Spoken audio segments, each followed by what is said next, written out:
Mindseeder.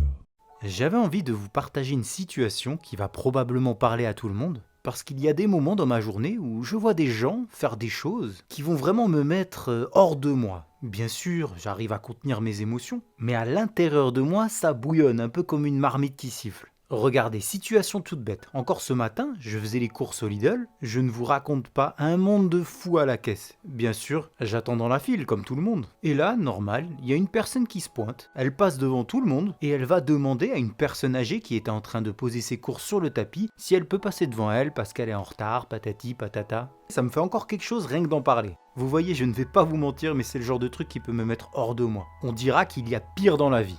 Mais en même temps, ça me travaille, ça me pique au fond de moi. Comme si cette personne, sans le vouloir, avait touché une de mes cordes sensibles. Je dis bien sans le vouloir, parce que si ça se trouve, elle ne m'a même pas vu dans la file d'attente. J'étais inexistant pour elle. Vous visualisez la scène ?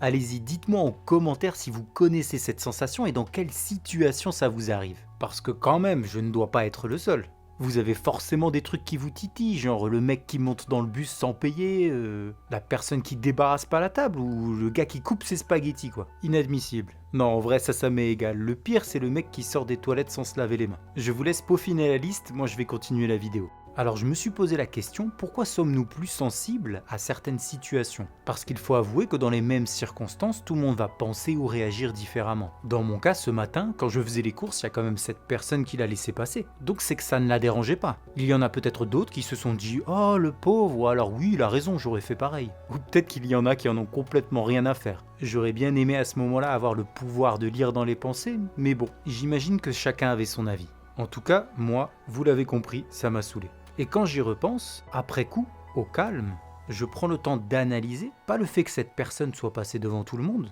mais plutôt sur ce que j'ai ressenti, mes émotions. Ma réaction est assez virulente car son acte est allé à l'encontre de mes valeurs, de mes principes. C'est comme s'il m'avait indirectement attaqué et forcément moi je me mets en mode défensif. Au niveau de mes sentiments, je me suis senti tendu, frustré. Ça peut paraître extrême, mais c'est comme si on avait abusé de moi. À partir du moment où ça touche des valeurs importantes, ça devient viscéral. Pour moi, c'est une question de respect et d'égalité. Pourquoi lui se permet de faire cela alors qu'il y a peut-être d'autres personnes qui sont pressées ? Et c'est là que ça devient intéressant parce que peut-être que ça touche aussi mon besoin de m'affirmer. Est-ce que j'aurais dû dire quelque chose ?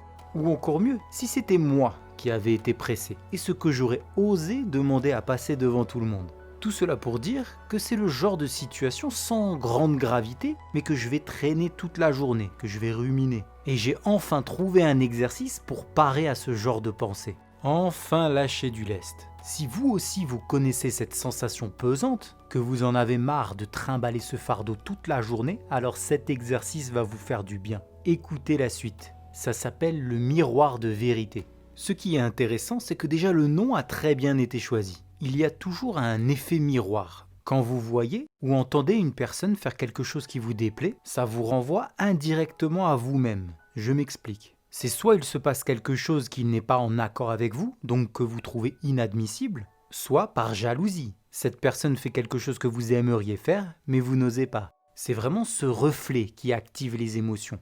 Comme je l'explique assez souvent, toutes ces choses importantes à nos yeux ont été ancrées pendant notre enfance par le biais de notre éducation. Ça peut aussi venir de notre religion, notre scolarité, mais aussi des événements qui se sont produits à de multiples reprises. Ou une chose importante qui nous a marqué, un événement précis. C'est tout notre vécu, toutes nos expériences qui va confectionner le monde dans lequel nous vivons. Et chacun est dans sa petite bulle. C'est pour cette raison que nous avons tous des convictions et des croyances différentes.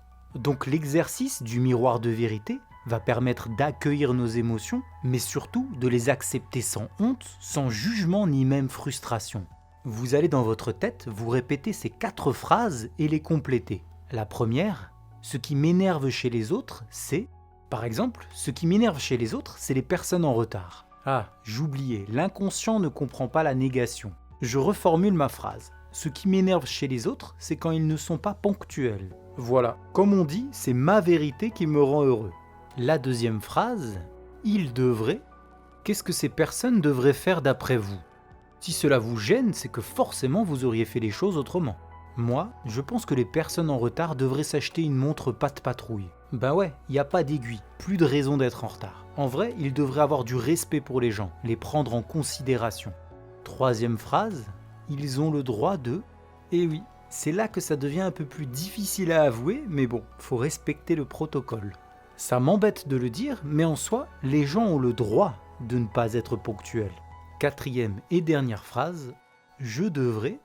Juste avant, vous remarquerez que le fait de dire qu'ils ont le droit de va créer en vous une sorte d'apaisement qui permet de relativiser et de poser les choses. Je réalise que finalement, cela ne sert à rien de m'énerver. Je devrais plutôt leur partager mon ressenti. Si leur retard ne m'impacte pas, cela ne devrait pas être mon problème. Et dans le cas où j'en subirai les conséquences, c'est à moi d'instaurer un cadre avec des règles. Je leur dirai que la prochaine fois qu'ils ne sont pas à l'heure au rendez-vous, il sera annulé.